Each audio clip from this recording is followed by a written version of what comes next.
Hello guys, welcome to my YouTube channel nursing education Adda. तो friends, आज हम start करेंगे न्यू टॉपिक ल्यूकीमिया।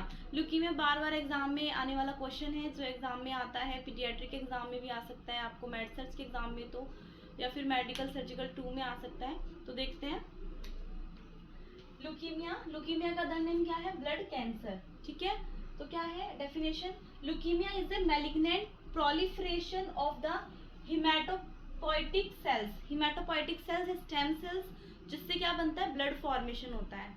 ठीक है, जो कहाँ प्रेजेंट होती है? स्पेशली बोन मैरो में प्रेजेंट होती है हिमेटोपोइटिक सेल्स, स्पेशली क्या? WBC in the bone marrow, followed by blood dissemination and soft tissue infiltration. किसका प्रोलिफरेशन हो जाता है? Malignant proliferation of the WBC। तो किसका? बहुत ज्यादा एक्सेसिव इमेच्योर प्रोडक्शन होता है WBC सेल्स का in the bone marrow, and infiltration present होता है इनका स्प्लीन, सॉफ्ट टिश्यू में, स्प्लीन में, लिवर में एंड लिम्फ में। ठीक है, तो ये था डेफिनेशन। नेक्स्ट देखते हैं इसके कॉजेज क्या क्या है।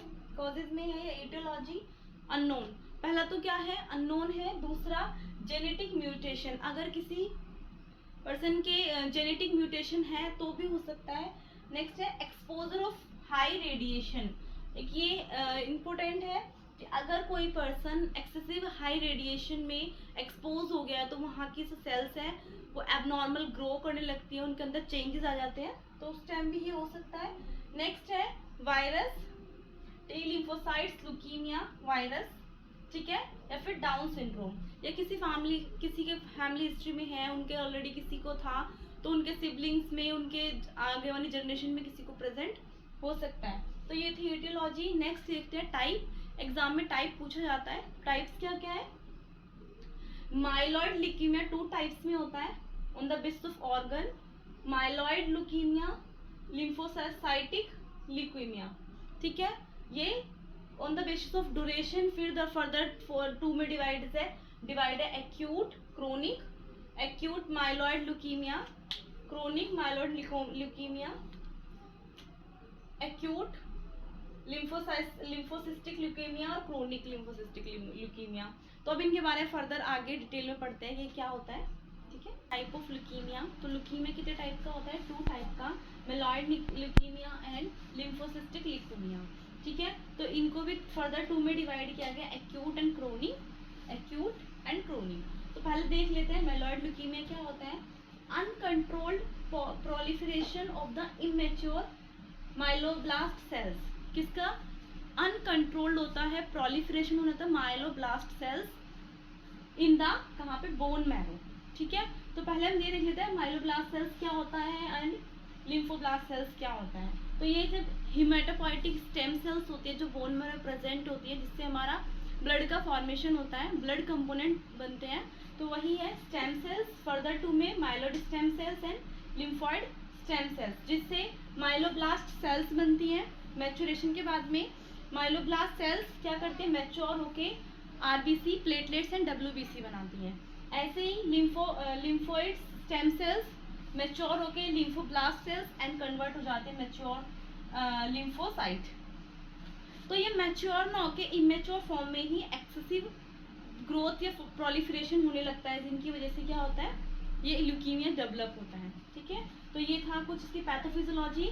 माइलॉइड ल्यूकीमिया एक्यूट, एक्यूट मतलब जो सडनली स्टार्ट हो जाता है, और क्रोनिक होता है जो जिसमें सेल तो मेच्योर होती है बट वो अनफंक्शनल होती है, इनएक्टिव फॉर्म में होती है।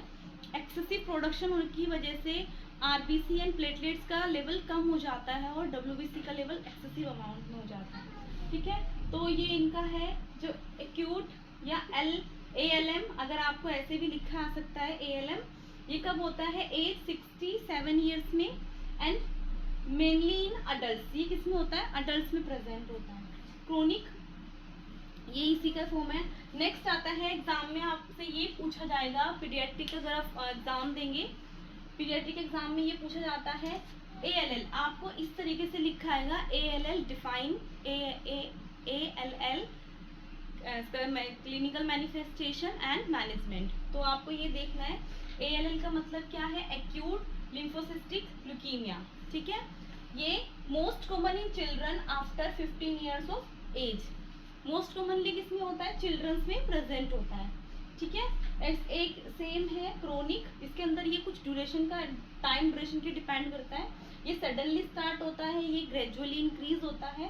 क्रोनिक लिम्फोसिस्टिक ल्यूकीमिया जो एट द टाइम ऑफ जब ये ऑनसेट होता है तो उसके सिम्टम्स नहीं आते हैं, नॉर्मली एसिम्टोमेटिक होता है, तो फर्दर ग्रेजुअली इसके सिम्टम्स क्या होने लगता है, अपीयर होने लगते हैं। एसिम्टोमेटिक होता है कॉमन कैंसर इन अडल्ट, ये अडल्ट में प्रेजेंट होता है, ये चिल्ड्रंस में प्रेजेंट होता है, तो आपको ये वाला अच्छे से याद करना है, ठीक है। नेक्स्ट देखते हैं हम क्लिनिकल मैनिफेस्टेशन क्या हो। फ्रेंड्स नेक्स्ट देखते हैं diagnostic evaluation sign and symptoms. Sign and symptoms क्या होंगे अकॉर्डिंग टू, एक तो डिपेंड करता है कि टाइप कौन सा है, एक्यूट है क्रोनिक। जो क्रोनिक है उसमें इनिशियली सिम्टम्स नहीं आते, वो एसिम्टोमेटिक होता है, बट ग्रेजुअली सिम्टम्स अपीयर होने लगते हैं। कि एक्यूट होता है उनमें इंस्टेंट सिम्टम्स भी शो होने लगते हैं, दिखते हैं, वो इमीडिएटली वर्सन भी हो जाता है कंडीशन। तो फर्स्ट क्या है, इन्फेक्शन, इन्फेक्शन आएगा क्योंकि WBC इंक्रीज होती है, न्यूट्रोपीनिया हो जाता है पेशेंट को, तो इन्फेक्शन दिखता है, फिर इसको फीवर वगैरह सिम्टम्स शो होने लगते हैं।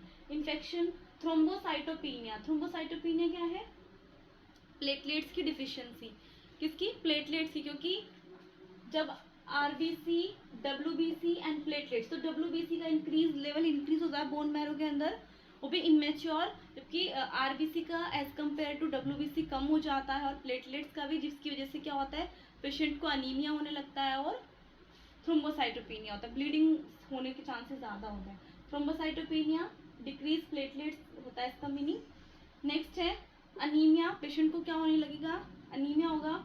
Weakness and fatigue, weakness and fatigue होगा। डिस्निया, टेकिकार्डिया एंड पाल्पिटेशन, ये मेन है, ये पूछा भी जाता है एग्जाम में, कंपटीशन लेवल में पूछा जाता है, और वाइवा में पूछा जाता है कि ल्यूकीमिया में ज़्यादा चांसेस किस चीज़ के होते हैं। फर्स्ट इन्फेक्शन होता है, दूसरा पेशेंट को ब्लीडिंग होती है, ब्लीडिंग के चांसेस ज़्यादा होते हैं। तो ब्लीडिंग अगर किसी पर्सन को है तो आप कैसे कैसे देख सकते हैं, एक तो इंटरनल ब्लीडिंग होगी, एक्सटर्नल होगी। इंटरनल में पेशेंट के ब्रूशिंग, पेटेकी, गम ब्लीडिंग सी प्रेजेंट होंगी, ठीक है। दूसरा क्या होगा, नेक्स्ट जॉइंट पेन होगा। नेक्स्ट आता है लिम्फेडिनोपैथी, क्योंकि जितने भी लिम्फोटॉन्सिल्स वगैरह होते हैं सबके अंदर इनफिल्ट्रेशन होने लगता है, तो उनका साइज क्या होता है, इनलार्ज जाता है, तो लिम्फेडिनोपैथी, स्पिग्नोमेगैली, हिमेटोमेगैली, ये सब प्रेजेंट होते हैं। तो ये था कुछ क्लिनिकल मैनिफेस्टेशन। नेक्स्ट देखते हैं diagnostic evaluation, how to identify. First है history collection and physical examination. History collection में आप वही फीवर की हिस्ट्री ले सकते हैं, फैमिली में किसी को ऑलरेडी था ये पूछ सकते हैं, किसी को कोई डिसऑर्डर, कोई जेनेटिक प्रॉब्लम, जो मदर थी उन्होंने एज ए प्रेगनेंसी टाइम पे जब वो फर्स्ट सेकंड ट्राइमेस्टर चल रही थी तो वो एक्सपोज हुई थी एक्सरे के सामने, ये सब आप पूछ सकते हैं। नेक्स्ट उनका ऑक्यूपेशन वगैरह के, अगर ऑक्यूपेशन का रेडिएशन के अंडर में आता है तो भी चांसेस होते हैं। नेक्स्ट है फिजिकल एग्जामिनेशन। फिजिकल एग्जामिनेशन में आप by physically visual inspection, percussion की हेल्प से आप आइडेंटिफाई कर सकते हैं। तो इनलार्जमेंट ऑफ लीवर, तो हिपैटोमेगैली, स्फिग्नोमेगैली आप पाल्पेट करके आइडेंटिफाई कर सकते हैं। दूसरा आप ब्रूशिंग, साइनोसिस, फटीकनेस, फीवर, ये सब आप चेक कर सकते हैं। नेक्स्ट आता है CBC काउंट, लैब टेस्ट कराएंगे तो CBC काउंट जब आप चेक करेंगे तो उसमें RBC का लेवल क्या होगा, कम होगा, जो RBC की कंसंट्रेशन है वो कम हो जाएगी, WBC की इंक्रीज होगी एंड प्लेटलेट्स की भी क्या होगी, कम होगी, ठीक है, CBC में। नेक्स्ट आता है bone marrow biopsy. Bone marrow biopsy क्या होता है, बोन मैरो से स्मॉल एक होलो निडल के थ्रू से एक स्मॉल पीस लिया जाता है, किसका, सेल का, स्टेम सेल्स का, बोन मैरो का पीस लिया जाएगा, उसकी साइटोलॉजी की जाएगी, स्टडी की जाएगी, और टू आइडेंटिफाई द मैच्योर या सेल साइज, सेल की एक्टिविटी, ये सब चेक किया जाता है, ठीक है। तो बोन मैरो बायोप्सी इसका कंफर्मेटरी टेस्ट होता है। नेक्स्ट है bone marrow aspiration, aspiration, bone marrow aspiration क्या है, बोन मैरो से by the help of needle क्या करना है आपको, कुछ स्मॉल अमाउंट में फ्लूइड लेके उसकी स्टडी करनी है। नेक्स्ट है LFT, liver function test, kidney function test, x-ray, CT scan, immunological study. तो फ्रेंड्स ये कुछ क्लिनिकल मैनिफेस्टेशन थे एंड डायग्नोस्टिक इवैल्यूएशन थे। नेक्स्ट बढ़ते हैं मैनेजमेंट है, तो मैनेजमेंट क्या होगा, कीमोथेरेपी, कैंसर पेशेंट के लिए ट्रीटमेंट क्या होता है, chemotherapy and radiation therapy. Next prophylactic antibiotic antiviral drug to prevent infection, अगर पेशेंट को मतलब इन्फेक्शन से प्रिवेंट करने के लिए एज ए प्रोफाइलेक्टिक क्या देंगे, एंटीबायोटिक एंड एंटीवायरल देंगे। नेक्स्ट है आईवी इम्यूनोग्लोबिन प्रोवाइड करेंगे।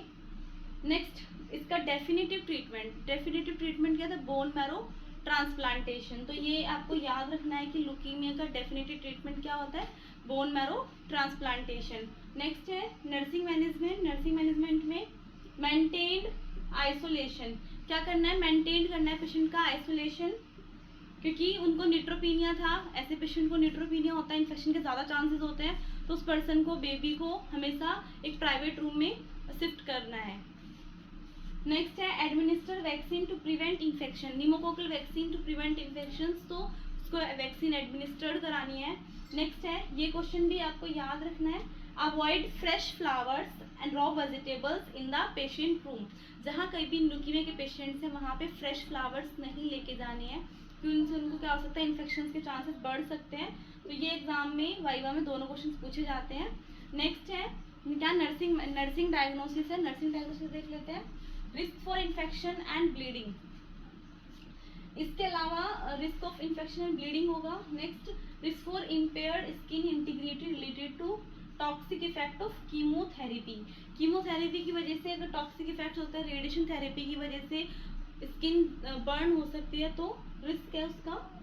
नेक्स्ट है hyperthermia related to infection, fatigue and activity intolerance related to anaemia, impaired gas exchange, जैसे यहाँ पे प्रायोरिटी में आना था, self care deficit related to fatigue. तो ये कुछ नर्सिंग मैनेजमेंट थे, नर्सिंग डायग्नोसिस थे, और आज हमने इस टॉपिक पूरा लुकीमिया कवर किया, जिसके अंदर हमने definition, risk factor, aetiology, management, diagnostic evaluation सब कंप्लीट किया।